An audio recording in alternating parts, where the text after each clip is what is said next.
About the story One Summer Night. This is a story which comes in the 8th grade of CBSE curriculum, and I really hope this video will help you guys to learn more about this story. So let's start. And one more thing, the author name is Ambrose Bierce. He's a really great writer. He's written many stories and he won a lot of awards. So he's a really great writer. And this story is a story where dark humors meet the macabre. Macabre means something like related to dark, evil, death, all that things we don't like to talk about and see about. So, yeah, this story is a really great one. Now let's start reading it. The fact that Henry Armstrong was buried did not seem to prove him that he was dead. He had always been a hard man to convince. That he was really buried, the testimony of his sentence compelled him to admit. His posture was flat upon his back, with his hand crossed upon his stomach and tied with something that he easily broke without profitably altering the situation. The strict confinement of his body, the black darkness and profound silence made a body of evidence impossible to controvert, and he accepted it without cavil. So, in this first paragraph, they are coming to tell that Henry Armstrong was a really hard man, like to convince, even if we have to talk the normal things, he won't believe. He have to take a lot of turns to believe it. And when he woke up in the buried cemetery, he was like, oh, where I am. He didn't believe, and his senses didn't believe that he was actually buried around the ground. So his posture was flat upon his back, he was like straight, and his hands were crossed like a mummy, and he was tied with something that he easily broke without like comfortably altering the situation or like caring about the situation. So, yeah, so when time goes on, no one came, and the darkness and silence made him think that you have to accept it. That's the truth. So that's all the paragraph 1 is about. Now let's go to paragraph 2. But dead. No. He was only ill. Very ill. He had the withal, the invalid's apathy, and did not greatly concern himself about the uncommon faith that he had been allotted to him. No philosopher was he, just a plain, commonplace gift person gifted, for the time being, with a pathological indifference, the organ that he feared consequences with a torpid. So, with no particular pension for his immediate future, he fell asleep and was all in peace with Henry Armstrong. So, in this paragraph 2, the author is coming to say that um, he was not dead, but he was very, very, very ill that his family thought he's dead and buried him. But they didn't care about him. But yeah, and he was actually not a philosopher, like who cares about things and But he was just a plain person, a normal person. He thought it was the gift that God gave for time being, and he fell asleep normally in peace. The next paragraph. But something was going overhead. It was dark summer night, shot through with infrequent shimmers of lightning silently, firing a cloud lying low in the west, portending a storm. These brief, stammering illuminations brought out with a ghastly distinctness the monuments and headstones of cemetery seemed to set them dancing. It was not a night in which any credible witness was likely to be straying about a cemetery. So the three men who were there digging into the grave of Henry Armstrong felt reasonably secure. So in between this story, after like the paragraph 2, there would be two medical students who would have come for a medical body for their studying anatomy and For this research and experiment, they wanted a body. So they asked Jess, who's like a cemetery worker, and yeah, they were like, we need a body for our experiments, and was like, yeah, sure, I can help. And they was like, Jeff was like, okay, I can help, and he was digging in the place where Henry Armstrong was buried. And yeah, they felt reasonably secure because it was dark summer night and it was scary to come outside because it was lightning, it was raining, it was portending a storm, and it like literally dark that no one would like that time and would be really scary. So every one of them felt reasonably secure. That's it about the third paragraph. Now let's go to the fourth. Two of them were young students from a medical college within a few miles away.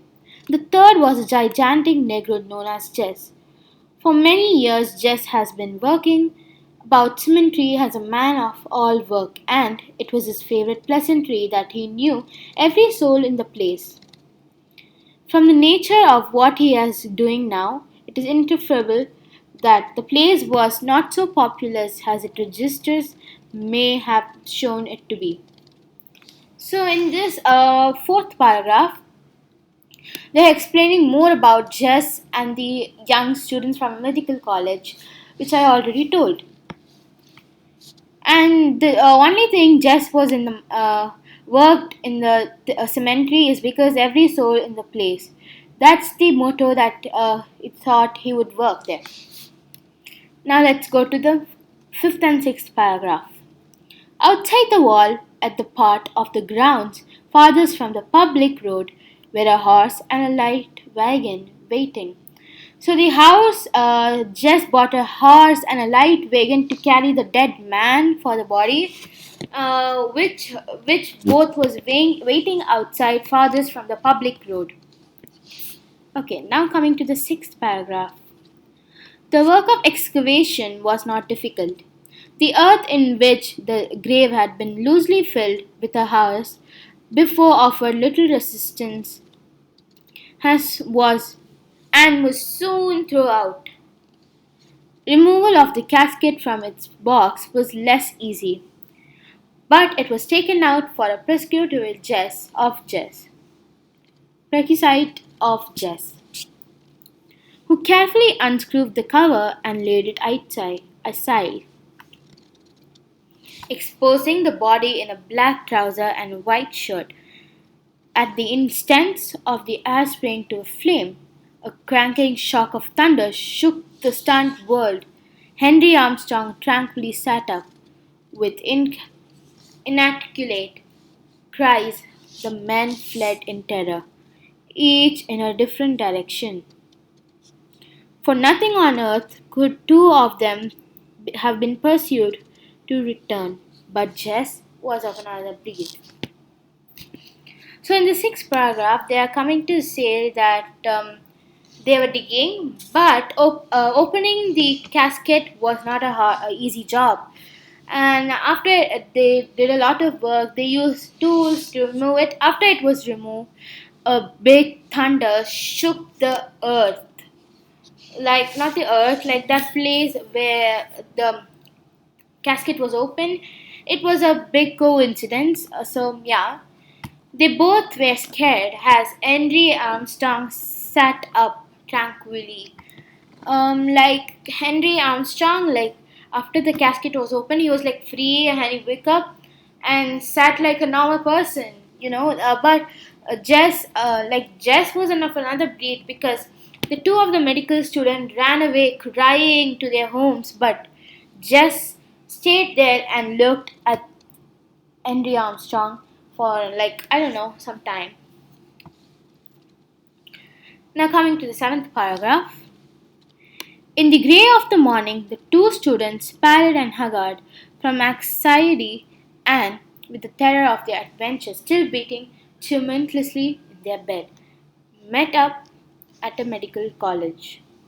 So after like that thing happened, like before night, and they were like okay, they went home, they went to their dorms, of the college, and they were sleeping, but they were really anxious and in full of terror that they woke up in the morning and talked to each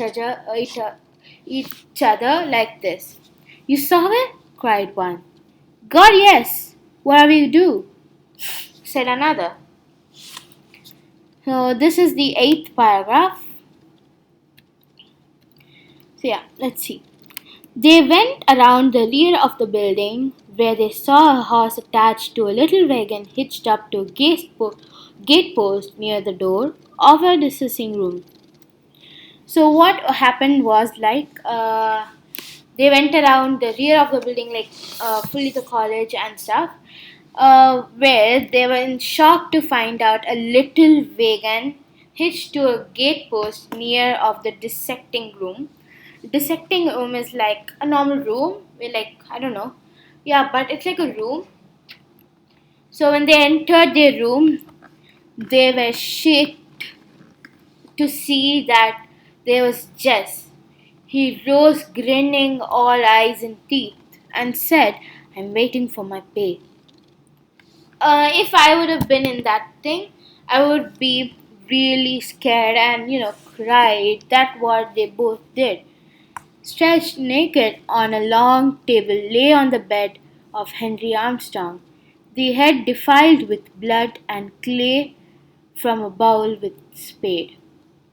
So Henry Armstrong was laid on the table with full head of blood and clay from a bowl of spade. So yeah, this is all the story, guys. So hope you like this story and make sure you subscribe to my channel. I hope this will help any students in their life the way I explained it. Thank you so much for watching my video. Make sure you subscribe to my channel and see you guys in my next video. Ta-ta!